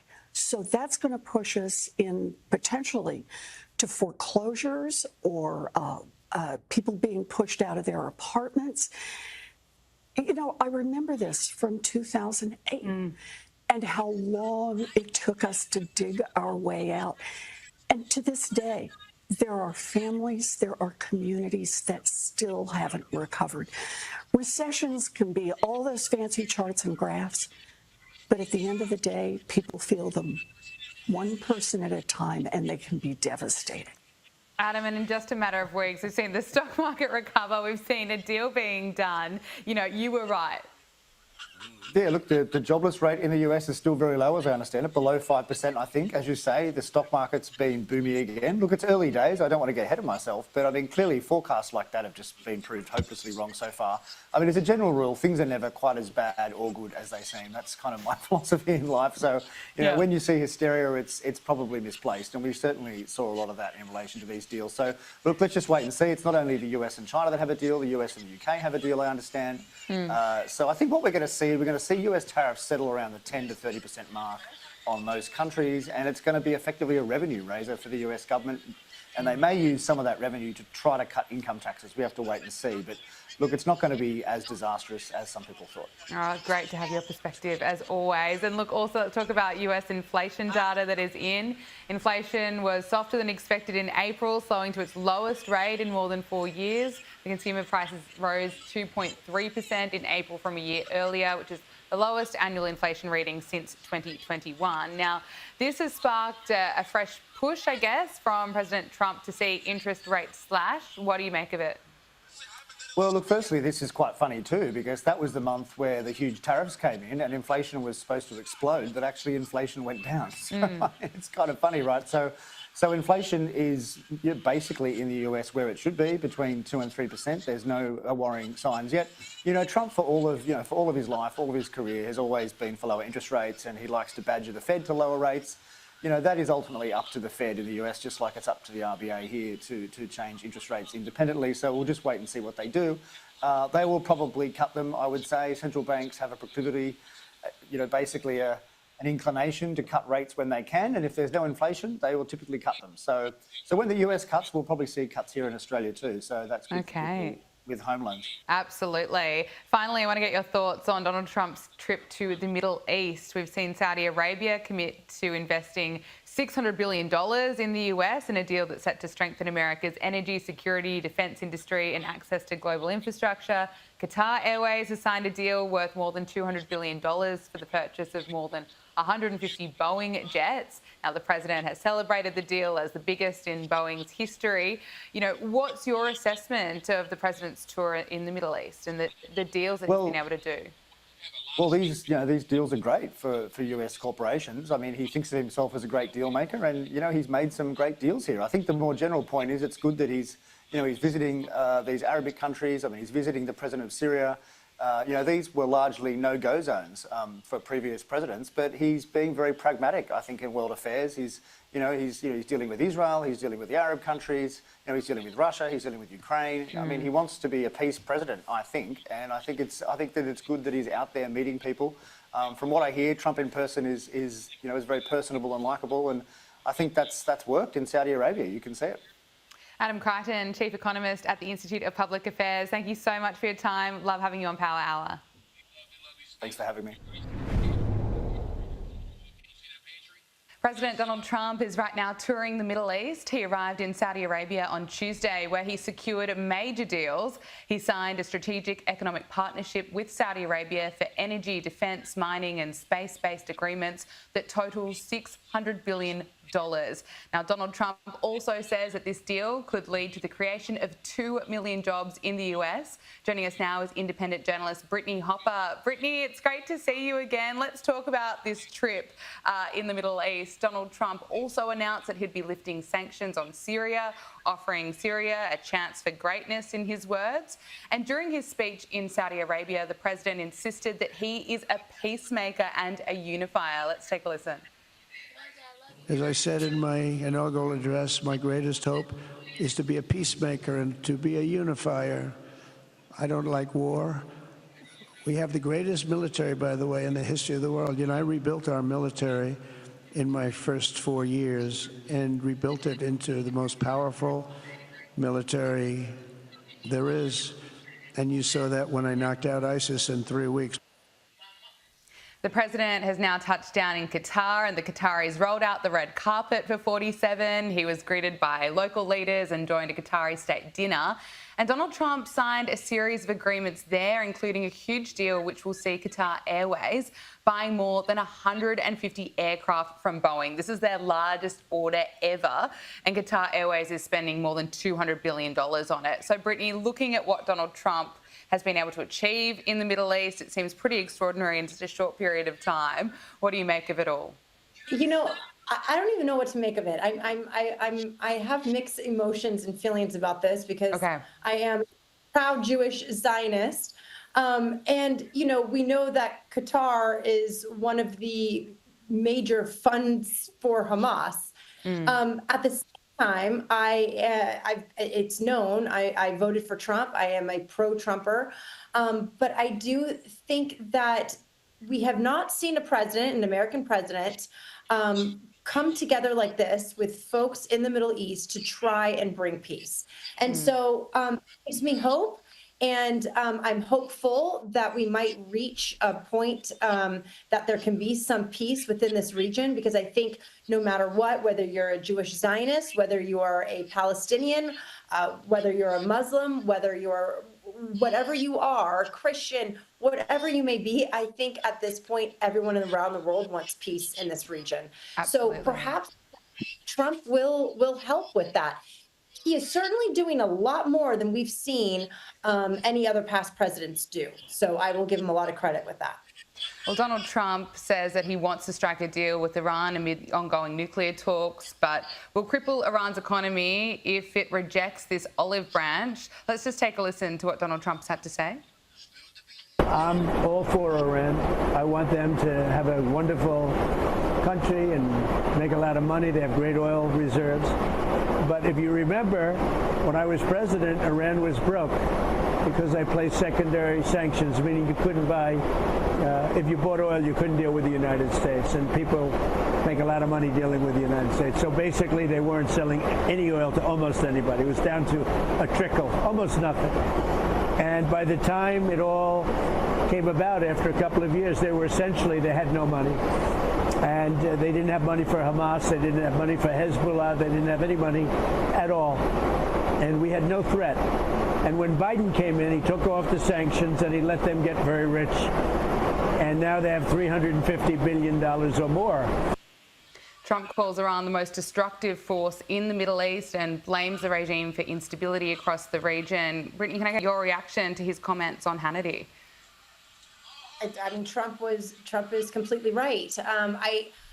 Everything that Trump does, there's always a reason behind it, and a very calculated reason. So I have to believe that this is all for a reason, even accepting the jet that he accepted. And I think it's left a lot of us like, huh?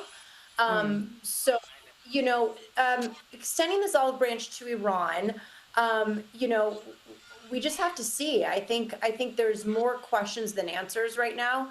And I really, truly feel that Trump is trying to have everyone's best interest here. And the ultimate goal is peace, while maintaining Israel's existence, having Israel's back as well. So I have to believe that all this is just happening for a reason, and it's for the greater good of bringing peace in the region over there.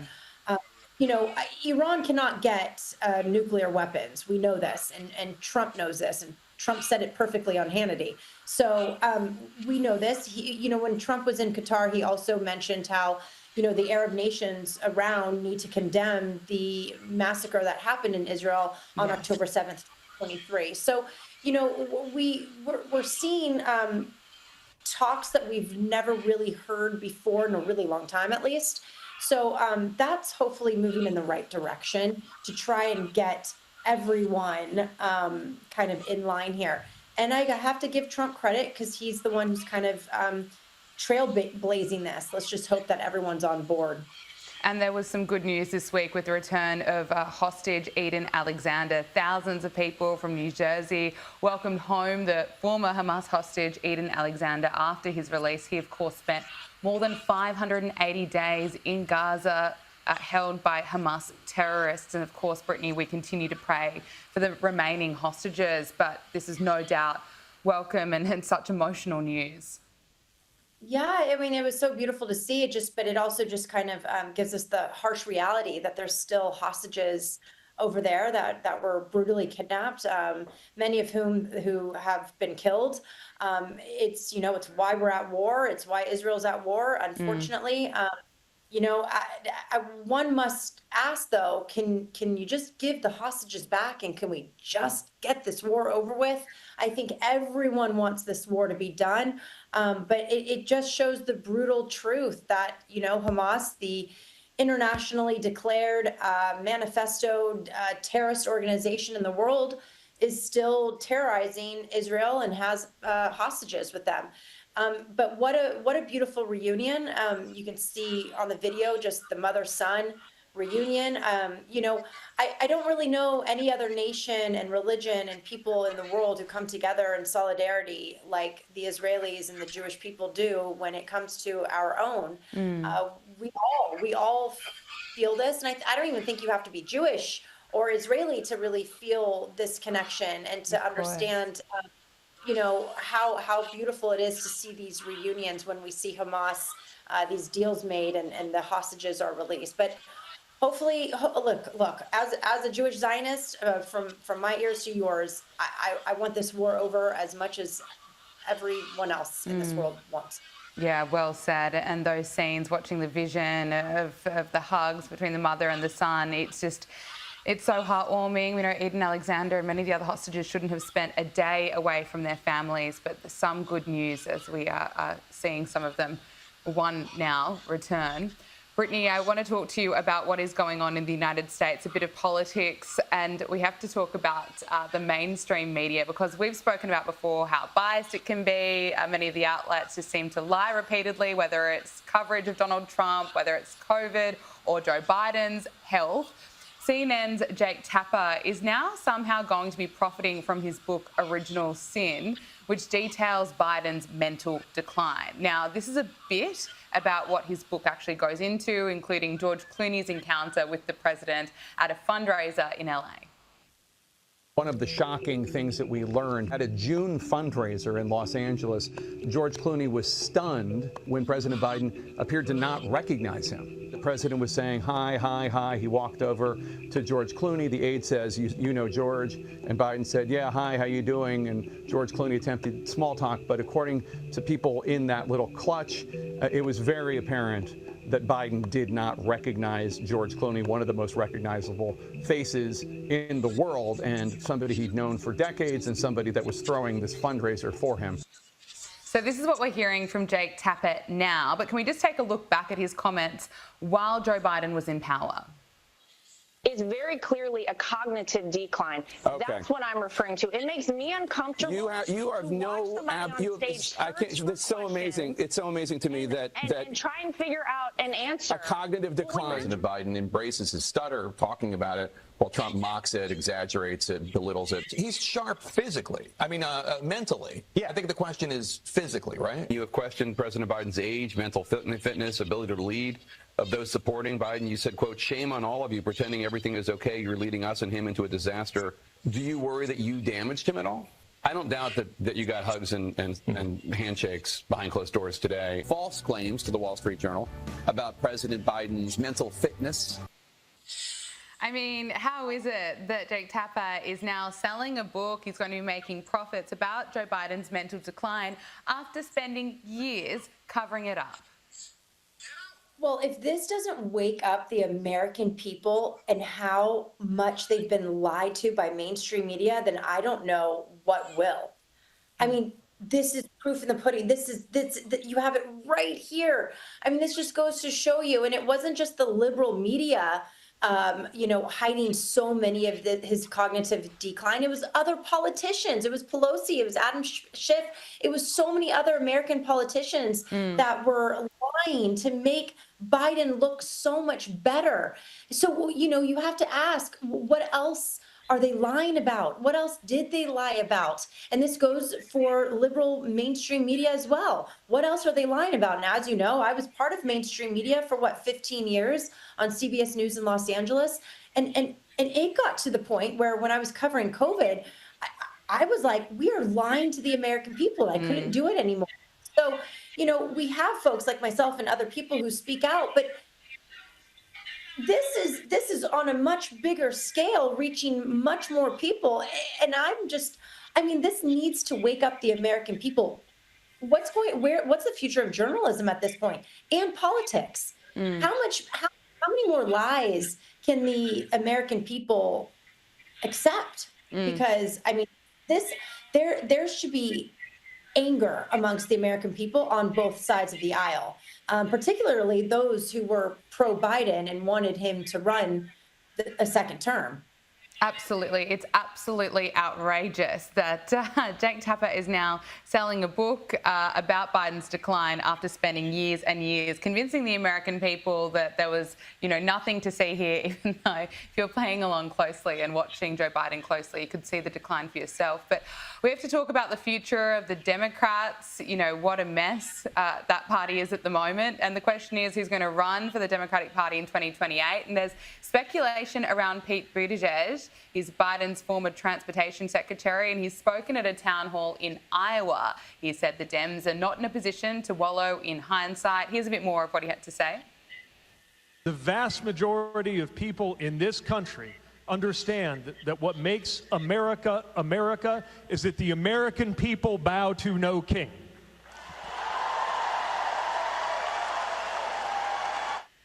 More anti-Trump rhetoric in there. But what do you think? Has he got a good chance? I suppose when you look at the others, there's still the option of Kamala Harris or someone like Gavin Newsom.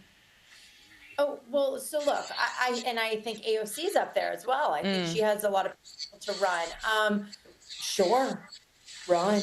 Go ahead. they are radicalized, and I don't think they have a shot at winning. I do think that Pete, there's a very good chance that he is going to be a front runner in 2028. But they're radicalized liberals. I don't even know if I'd call them Democrats at this point. So I don't know how far they would go. The Democratic Party is in such a disarray right now. I think that they have way too many chefs in the kitchen, or cooks in the kitchen, whatever that saying is right now. Yeah. And I think they're trying to figure it out, but they're having a really difficult time in doing so. I think that they can all agree on one thing, that no matter what Trump does, even if it's what they suggested or if it's what they've done in the past, they spin it somehow and are just going to poo-poo on Trump. It's so ridiculous. So in 4 years, I mean, thankfully we have another 4 years of Trump. We're still in the beginning of this, but in 2028, it's going to be so interesting to see what's going to happen in American politics. Absolutely. And finally, there's been some chaos at Capitol Hill today during a hearing where RFK Jr. was testifying about how the health agency's 2026 budget aligns with Trump's agenda. Now, RFK Jr. did not even finish his opening statement when climate protesters made a scene. The budget I'm presenting today supports these goals and reflects.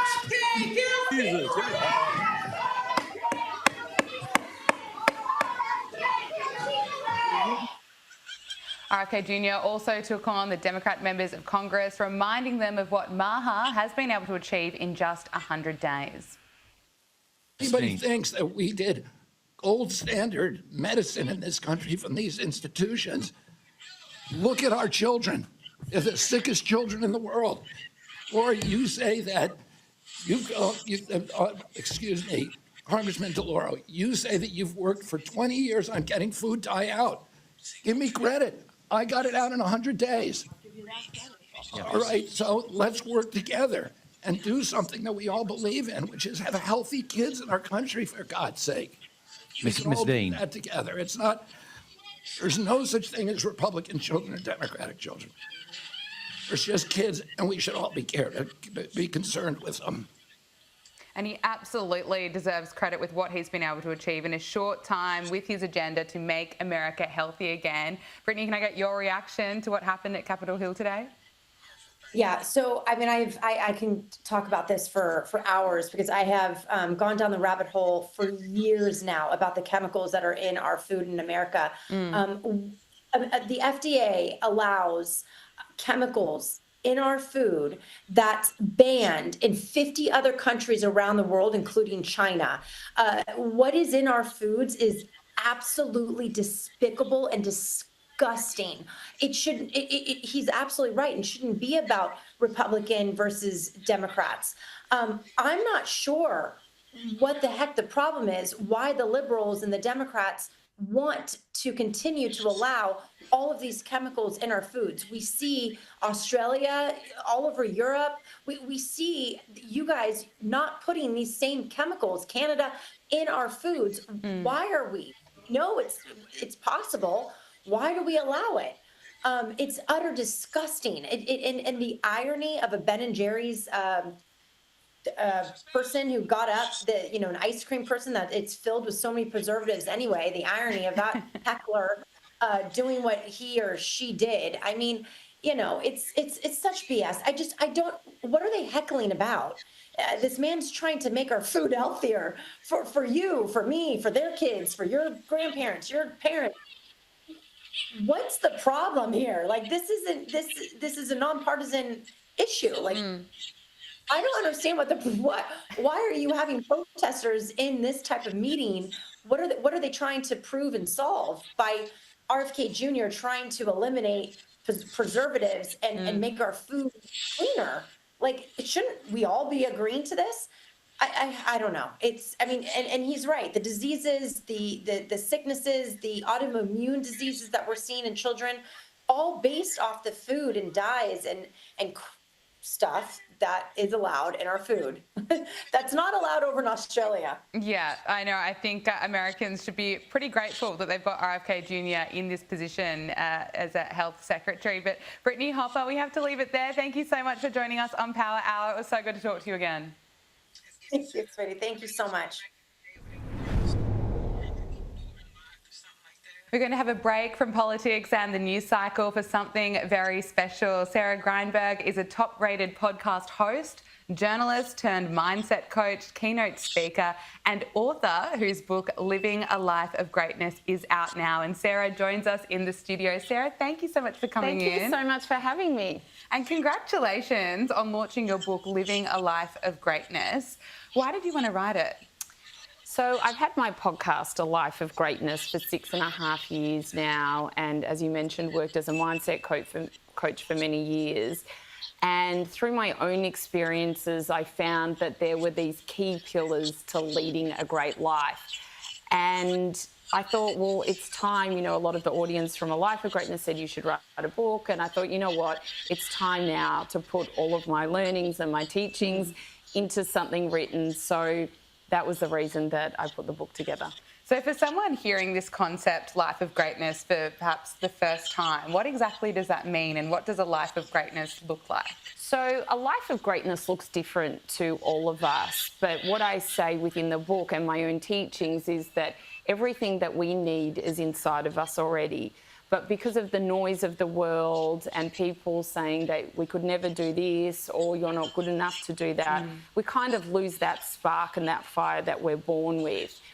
And we find a lot of the time that we're far away from that innate greatness that we always have. And a life of greatness, I believe, is coming home to what we always had inside of us and rediscovering it. And within the book, I write the key pillars on what I believe is what one needs to live a great life. And one of the chapters I know is embracing authenticity. Yes. How do you know if you are living a life that is really aligned with your authenticity? What are kind of the things you should be looking out for? And then how do you get to that point if you kind of realise that something is not in alignment with you? How do you check in and then make a shift? Yeah, that's a great question. I think living an authentic life is living a life that you want to lead rather than a life that other people want you to lead. And I think what's kind of common with a lot of people, and especially within the work I do as a mindset coach, is they'll say, for example, they could have been a teacher or something like that. They wanted really to be a teacher. They got these amazing marks in school, and so their parents were like, you should be a lawyer. So then they went off and studied law. They have this life and they're unhappy because they're not living the life that they wanted to live. Or you hear stories about a lot of women not being able to maybe have their voices used as much as they would like to because it's being drowned out by their husband, or they're being subservient to what their husband wants and not living authentically to them. And I think when you really take time out to think about what makes me tick, what makes, purpose and authenticity quite aligned together. Where do I want to go with my life? What do I want to do? And then in those kind of silent moments, you hear the whispers of the things that you believe will bring you joy. And a lot of the time too, you can really go back to those childhood years and think about what you loved to do then. And what were the things? It might have been creative, it might have been something to do with arts or sciences that you really loved, and go back and revisit that and, start living what is authentic to you. It's so interesting, and it's such good advice, I think, for anyone to go back to the childhood years. I think back to when I was 12 years old and my dream job was to be a TV presenter. Really? So, honestly, wow. it's very well, you knew straight up. Yeah. And mine was I loved entertainment, and I always knew from a young age that I wanted to be in entertainment.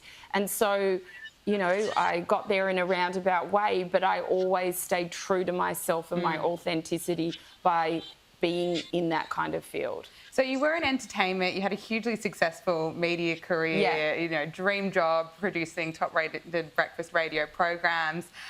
Was it scary to kind of take a leap away from what you had built to go down this path? So I was obviously, as you mentioned, I worked as a producer and in breakfast radio for a period of time, and I got completely burnt out with the long hours, 3 a.m. wake-ups. And I had a 2- and a 4-year-old at the time. And through that burnout is when I discovered self-improvement work, personal development. And within that, I really started embodying everything I was learning.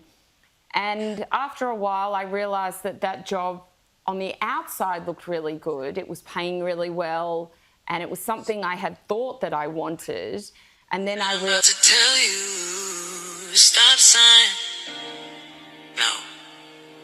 What stop sign, man? Said I'm about to tell you.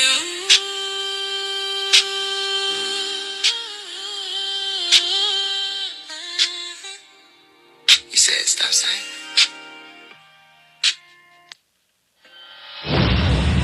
The blick down. They looking like, wow, this nigga say blick now? Not really, motherfucker. It just runs with Chris Brown. When I come around, they all gonna skip town like they owe me money or tried to Obi-Wan me. Then I went Anakin. Now they all panicking. You could be perfectly dressed, it won't make you a man again. You don't even smell the kind of shit that you standing in. Jumped out the window, don't know what you landed in. Cop blocking motherfuckers made me switch up the plan again. Okay, guess what? Nigga, I was built for this. I was born for this. They won't admit that they watch me like a porno flick. The rap game is a toilet. I be on some shit. I'm beyond your shit and all that other corny shit. Me in the game on some holy matrimony shit. This my anniversary, some Tony shit. Load the clip, do a spin, grab my dick on some Michael Jackson shit. Nueve,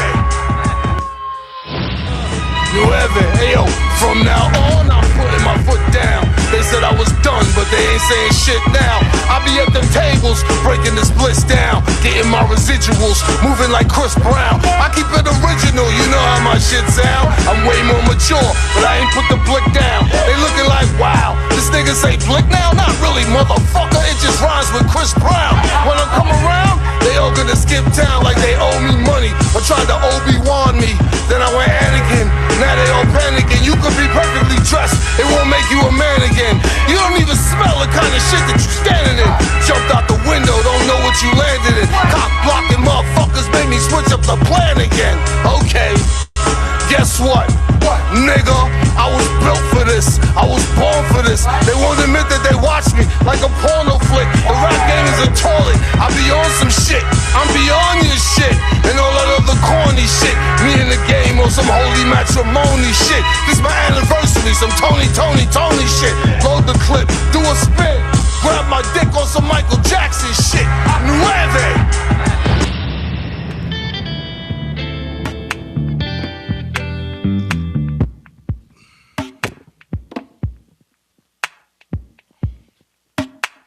And that's all, folks. And don't forget,